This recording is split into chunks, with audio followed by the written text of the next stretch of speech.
आइए दोस्तों, अब जानते हैं कि विकास के स्तर के आधार पर संसाधन कितने प्रकार के होते हैं। तो दोस्तों, विकास के स्तर के आधार पर संसाधन 4 प्रकार के होते हैं। नंबर 1 संभावित संसाधन, नंबर 2 विकसित संसाधन, नंबर 3 भंडार, नंबर 4 संचित कोष। तो आइए दोस्तों जानते हैं कि संभावित संसाधन किसे कहते हैं। दोस्तों, यह वे संसाधन है जो किसी प्रदेश में विद्वान होते हैं परंतु इनका उपयोग नहीं किया गया है। उदाहरण के तौर पर भारत के पश्चिमी भाग में विशेषकर राजस्थान और गुजरात में पवन और सौर ऊर्जा संसाधनों की अपार संभावनाएं हैं परंतु इनका सही ढंग से विकास नहीं हुआ है।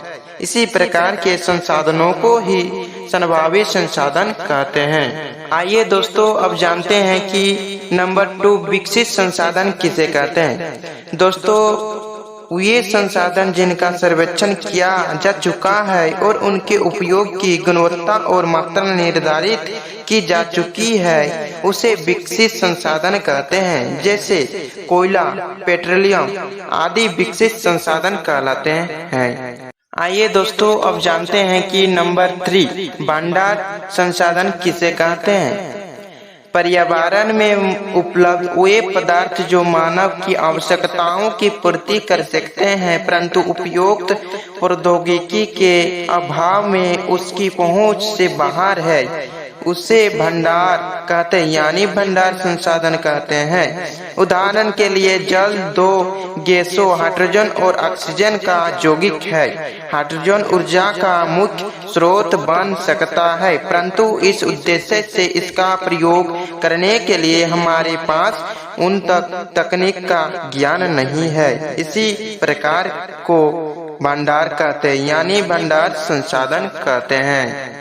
आइए दोस्तों, अब जानते हैं कि संचित कोष किसे कहते हैं, यानी संचित कोष संसाधन किसे कहते हैं। दोस्तों, यह संसाधन भंडार का ही हिस्सा है जिन्हें उपलब्ध तकनीकी ज्ञान की सहायता से प्रयोग में लाया जा सकता है परंतु इनका उपयोग अभी आरंभ नहीं हुआ है। इनका उपयोग भविष्य में आवश्यकता पूर्ति के लिए किया जा सकता है, तो इसे ही संचित कोष यानी संचित कोष संसाधन कहते हैं। दोस्तों, मैं आशा करता हूँ कि ये वीडियो आप लोगों को जरूर अच्छा लगा होगा।